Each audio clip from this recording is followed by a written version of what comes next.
इस एडवेंचरस कहानी की शुरुआत में हमें दो लोग एक फैसिलिटी के अंदर भागते हुए दिखाए जाते हैं। उन दोनों ही लोगों का कोई खतरनाक चीज पीछा कर रही थी और अब वो दोनों आदमी एक जगह पर आकर रुक जाते हैं, जिससे कि पीछा करने वाली चीज उन दोनों को पकड़कर बड़ी बेरहमी तरीके से मार देती है। जिसके बाद हमें पृथ्वी दिखाई जाती है, जिसका वातावरण पूरी तरीके से खराब हो चुका था। सूर्य के काफी दूर जाने की वजह से पृथ्वी का टेम्परेचर काफी नीचे गिर गया था, इसीलिए पूरी धरती के चारों तरफ बर्फ जमने के कारण वो आइस एज में चली जाती है।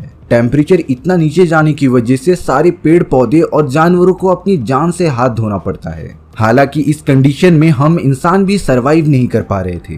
पृथ्वी की आधे से भी ज्यादा जनसंख्या मारी जा चुकी थी, लेकिन फिर भी बचे हुए इंसान और वैज्ञानिकों ने मिलकर एक ऐसी टेक्नोलॉजी बनाई जिसे एक्टिवेट करने के बाद वो अपने कुछ किलोमीटर्स के दायरे तक गर्मी बनाकर रख सकती थी और उतनी दूरी तक सारा एनवायरनमेंट पहले जैसा रहता। लेकिन समय के साथ साथ बर्फीले तूफान इतने बढ़ गए थे कि उन्होंने गर्मी पैदा करने वाले डिवाइस को तबाह कर दिया था। जो इंसान बच गए थे वो जमीन के अंदर बंकर्स बनाकर रहने लग जाते हैं। अब हमें यहाँ पर कॉलोनी 7 नाम का एक बंकर दिखाया जाता है, जहाँ का लीडर ब्रिक्स नाम का एक आदमी था। ब्रिक्स ने पूरी कॉलोनी के लिए सख्त से सख्त नियम बनाए थे। हालांकि कॉलोनी में अब जो भी रहता था उनके लिए खाने पीने के रिसोर्सेज धीरे धीरे खत्म होने लग जाते हैं। साथ ही साथ अगर इस पूरे कॉलोनी में किसी को भी जरा भी बीमारी या फ्लू हो जाता, तब उस बीमार आदमी को 2 चॉइसेस दी जाती थी।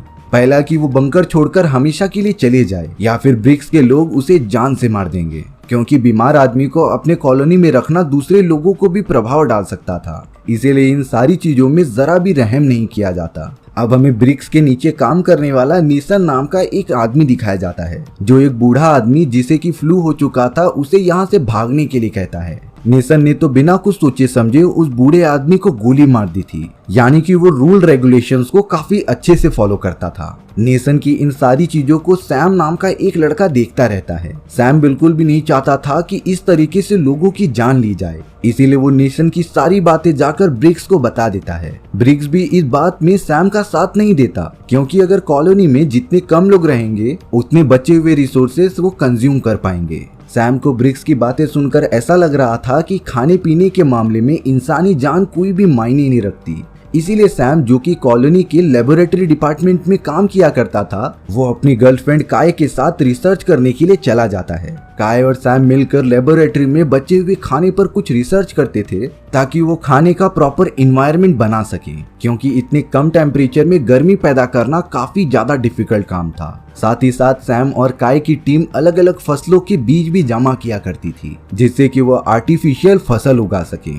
उनका पूरा दिन इन्हीं सारी रिसर्च के अंदर निकल जाता था। अब यहाँ एक दिन केट जब काम कर रही थी, तब उसे एक अननोन मैसेज मिला था। ये मैसेज तो पास ही में मौजूद कॉलोनी 6 नाम के एक बंकर से आ रहा था। केट ने तो ये सारी बातें सैम और ब्रिक्स को भी बता दी होती हैं। अब ब्रिक्स अपनी पूरी कमेटी बिठाकर इस मैसेज के ऊपर चर्चा कर रहा था। ब्रिक्स को लग रहा होता है कि जरूर कॉलोनी 6 वाले किसी मुसीबत में होंगे, और ये पता करने के लिए हमें वहां पर जाना ही चाहिए, क्योंकि अगर कॉलोनी 6 वाले मारे गए तब उनका पूरा रिसोर्सेस हमारा हो जाएगा। इसीलिए अब ब्रिक्स अपने साथ जाने के लिए सैम और जेरी नाम के एक लड़के को चुनता है। ब्रिक्स की नामौजूदगी में उसने केट को यहाँ का लीडर बना दिया था। नेसन ये बात सुनकर काफी गुस्सा हो जाता है, क्योंकि नेसन चाहता था कि वो इस कॉलोनी का लीडर बने। ब्रिक्स ने सारी चीजें डिसाइड कर ली थी। ब्रिक्स सैम और जेरी के साथ कॉलोनी 6 जाने की पैकिंग करने लगा था, पर तभी अचानक वहाँ पर एक कपल होता है जिन्हें की फ्लू हो चुका था। वो दोनों अपनी इस बीमारी के बारे में किसी को बता नहीं रहे थे, पर तभी अचानक उन दोनों में से एक खास देता है, जिससे कि ब्रिक्स के लोगों की नजर उनके ऊपर पड़ गई थी। और अब रूल्स को फॉलो करते हुए उन दोनों कपल्स को पकड़ लिया जाता है, ताकि उन्हें कुछ दिनों तक क्वारंटीन जोन में रखा जाए। और अगर फिर भी वो ठीक नहीं हुए, तब या तो उन्हें इस कॉलोनी से बाहर निकाल दिया जाएगा या फिर उनकी जान ले ली जाएगी। अब यहाँ ब्रिक्स सैम और जेरी के साथ निकल पड़ा था बर्फीली दुनिया में। जमीन के चारों तरफ बर्फ ही बर्फ दिखाई दे रही थी। उन्हें जल्द से जल्द कॉलोनी 6 पहुंचना पड़ेगा, नहीं तो कम टेम्परेचर के कारण उनकी बॉडी सुन्न पड़ जाएगी। वो तीनों कई दूर तक चलने के बाद एक बहुत ही बड़ी ब्रिज पर पहुंच जाते हैं। पूरी तरीके से जमने के कारण इस ब्रिज के बहुत सारे पार्ट्स टूटने लगे थे, जिससे कि ब्रिक्स, सैम और जेरी को काफी ज्यादा प्रॉब्लम भी होती है। उस बड़े से ब्रिज को क्रॉस करते टाइम जेरी तो मरने से बचा था।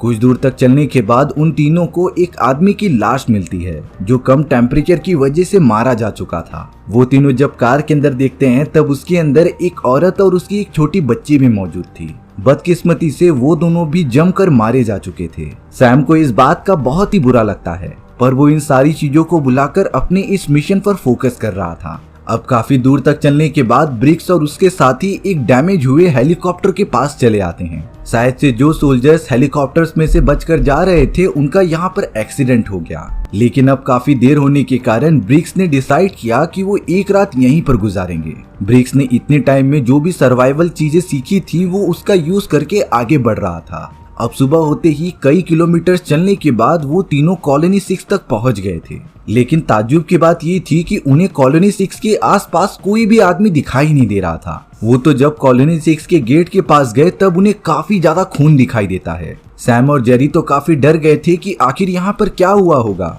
देखने पर ऐसा लग रहा है कि कॉलोनी 6 के सारे लोग अब मारे जा चुके हैं, पर अब ब्रिक्स उन्हें समझाता है कि हमें ये सारी बातें अंदर जाकर पता ही करनी पड़ेंगी। इसीलिए ब्रिक्स को फॉलो करते हुए सैम और जेरी उसके पीछे पीछे चले जाते हैं। कॉलोनी 6 में अब कोई भी इंसान जिंदा ही नहीं बचा था, मानो कि यहाँ पर महामारी फैलने की वजह से सारे लोग खत्म हो गए। पर थोड़ी ही अंदर जाने के बाद ब्रिक्स और उसके साथियों को एक आदमी सोया हुआ मिलता है। उसे जब जगाया गया तब वो काफी डरा हुआ था। वो आदमी तो उसे चोट न पहुंचाने की भीख मांगने लगता है, लेकिन जब ब्रिक्स ने समझाया कि हम सब कॉलोनी 7 से आए हैं आपकी मदद करने के लिए, तब जाकर वो आदमी थोड़ा सा शांत हुआ। लेकिन वो तुरंत उन्हें कहता है कि वो सब जल्द से जल्द दरवाजा बंद कर दें। जेरी और सैम ने वैसा कर भी दिया, पर उन्हें कुछ समझता नहीं कि आखिर ये आदमी ऐसा बिहेव क्यों कर रहा है। उस आदमी ने ब्रिक्स और उसके दोस्तों को बताया कि कुछ दिन पहले उन्हें एक सिग्नल मिला था जो कि एक ऐसे सेक्टर से आ रहा होता है जिनकी हीटिंग मशीन पूरी तरीके से ठीक हो चुकी थी। उस आदमी को तो एक वीडियो रिकॉर्डिंग भी मिली होती है जिसमें ये बताया जा रहा था कि हीटिंग मशीन ठीक होने की वजह से उनका वातावरण अब नॉर्मल होने लगा है, लेकिन इसका असर कुछ ही किलोमीटर तक बना रहेगा। पर तभी अचानक उनके मैसेज का कनेक्शन टूट जाता है। लेकिन ब्रिक्स को यहाँ पर लग रहा था कि वो आदमी उनसे कुछ छुपा रहा है, क्योंकि कॉलोनी 6 के इतने सारे लोग कैसे अचानक से गायब हो गए। तभी अचानक ब्रिक्स, सैम और जेरी को कुछ आवाजें आने लगती हैं, जिनका पीछा करते हुए वो दोनों कॉलोनी के अंदर चले जाते हैं। आवाज वाली जगह पर पहुंचते ही वो तीनों एकदम से शॉक रह गए थे, क्योंकि उस जगह पर कुछ ऐसे सर्वाइवर्स होते हैं जो इंसानों को मारकर खा रहे थे। दरअसल रिसोर्सेस और खाने पीने की कमी होने के कारण जो भी लोग बचे हुए थे उन्हें मजबूरी में आदमखोर बनना पड़ता है, यानी कि अब उनकी टोली अपना पेट भरने के लिए इंसानों को भी मारकर खा सकती थी। सैम और जेरी तो इस लम्हे को देखकर काफी ज्यादा डर जाते हैं, और यही रीजन था कि कहानी की शुरुआत में वो दोनों आदमी डर कर भाग रहे थे, क्योंकि उन दोनों का पीछा शायद से यही आदमखोर कर रहे होंगे, और इन्हीं लोगों ने कॉलोनी 6 के सारे लोगों को खत्म कर दिया। ब्रिक्स सैम और जेरी को कहता है कि उन्हें यहाँ से बिना आवाज किए निकलना पड़ेगा, पर अब काफी देर हो चुकी थी। उन आदमखोरों को ये पता चल गया होता है कि वहाँ पर कोई इंसान मौजूद है, इसीलिए अब आदमखोरों की पूरी टोली मिलकर ब्रिक्स, जेरी और सैम पर हमला कर देते हैं। वो तीनों तो अपनी जान बचाकर लगातार भागने लगे थे, पर अफसोस आदमखोरों ने जेरी को पकड़ लिया था, जो लगातार उसे खाने लग जाते हैं। इन आदमखोरों की बॉडी भी उस हिसाब से डेवलप हो चुकी थी, जैसे कि उनके दांत नॉर्मल इंसानों के दांतों से काफी नुकीले हो चुके थे। यहाँ सैम और ब्रिक्स तो अपनी जान बचाकर कैसे भी बाहर निकलते रहते हैं। उन्हें जेरी के जाने का काफी ज्यादा दुख था।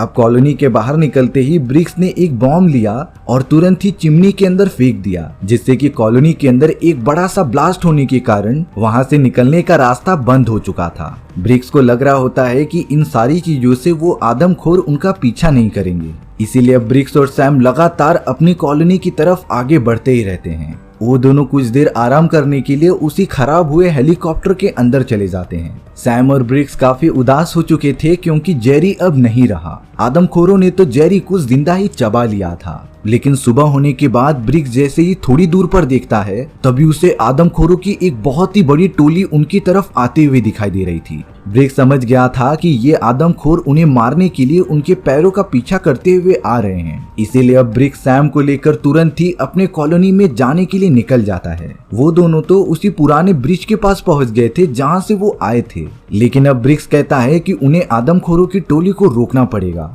क्योंकि हमारी कॉलोनी तक पहुंचने का रास्ता सिर्फ यहीं से जाता है। और अगर उनके पैरों का निशान फॉलो करते हुए वो सारे आदमखोर उनकी कॉलोनी तक पहुंच गए, तब कॉलोनी के अंदर कोई भी जिंदा ही नहीं बचेगा। इसीलिए ब्रिक्स ने डिसाइड किया कि वो बॉम्ब की मदद से इस पूरे ब्रिज को ही उड़ा देंगे। ब्रिक्स बॉम्ब को ब्रिज के एकदम बीचों बीच लगाकर दूसरी तरफ चले जाता है, लेकिन उसे ये बिल्कुल भी नहीं पता था कि इतने कम टेम्परेचर की वजह से बॉम्ब के अंदर लगाई गई आग बुझ जाती है, जिसका मतलब ये था कि बॉम्ब नहीं फटेगा। लेकिन ब्रिक्स ने पूरी तरीके से डिसाइड कर लिया था कि उसे आदमखोरों को रोकना ही पड़ेगा। इसीलिए वो सैम को आखिरी बार कहता है कि तुम जल्द से जल्द कॉलोनी चले जाओ, क्योंकि उस बॉम्ब को एक्टिवेट रखने के लिए उन दोनों में से किसी एक को अपनी जान की कुर्बानी देनी ही पड़ेगी। इसीलिए ब्रिक्स सैम को पीछे ढकेलकर तुरंत बॉम्ब की तरफ भागने लगता है। आदमखोरों की पूरी टोली ब्रिज पर आ चुकी थी। तभी अगले ही मोमेंट में ब्रिक्स उस बॉम्ब को एक्टिवेट करके पूरा ब्लास्ट कर देता है, जिससे कि ब्रिज के अंदर एक बहुत ही बड़ा गैप बन गया था।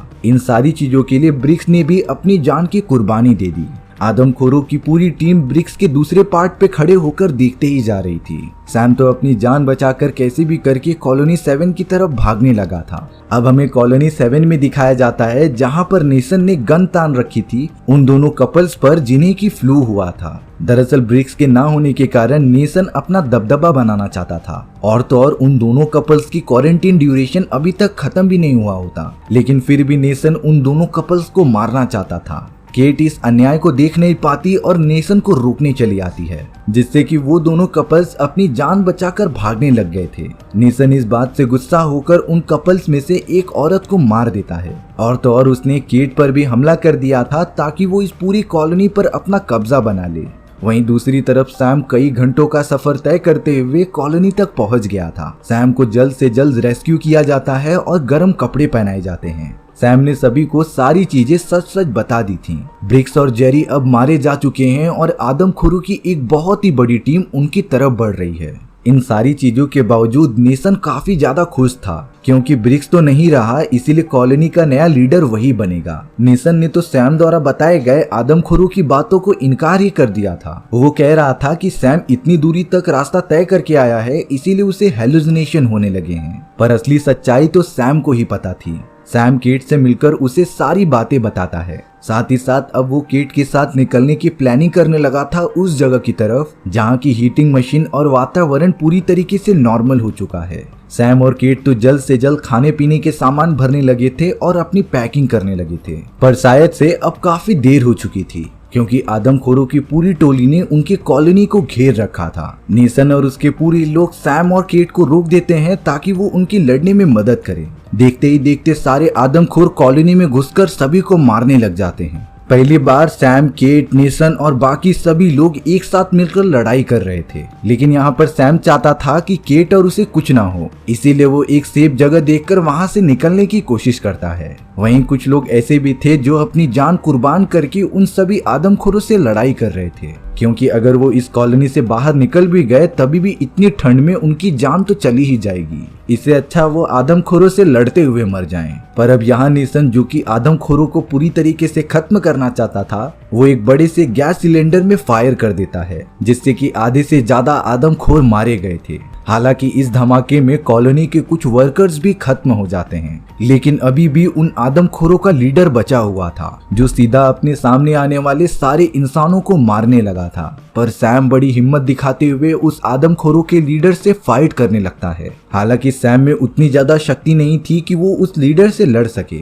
लेकिन उसके पास फाइटिंग टेक्निक्स काफी अच्छी होती हैं, जिसकी मदद से उसने आदमखोरों के लीडर को जान से मार दिया था। कॉलोनी के अंदर सब कुछ ठीक होते हुए भी कुछ भी ठीक नहीं था, क्योंकि आदमखोरों की बॉडी में जो इन्फेक्शन होता है वो अब पूरी कॉलोनी में फैल चुका था। इसीलिए अब कोई भी इंसान कॉलोनी में रह ही नहीं सकता। सैम, केट और बचे हुए सारे लोगों को लेकर कॉलोनी से बाहर निकल जाता है। सैम ने उन सभी को कॉलोनी 4 के बारे में बताया, जहां का वातावरण अब नॉर्मल हो चुका है, इसीलिए अब उन्हें कैसे भी करके कॉलोनी 4 पहुंचना पड़ेगा अपनी नई जिंदगी शुरू करने के लिए। वो सब एक उज्जवल भविष्य की उम्मीद लेकर निकल पड़ते हैं अपने सफर पर। और इसी तरीके से हमारी ये सर्वाइवल कहानी यहीं पर खत्म हो गई थी। सो व्यूअर्स, आपको ये स्टोरी कैसी लगी कमेंट सेक्शन में बताना भूलना मत। और अगर आपको मेरा एक्सप्लेनेशन 1% भी अच्छा लगा होगा ना, तो वीडियो को लाइक एंड चैनल को सब्सक्राइब जरूर कर देना। मिलते हैं नेक्स्ट वीडियो में।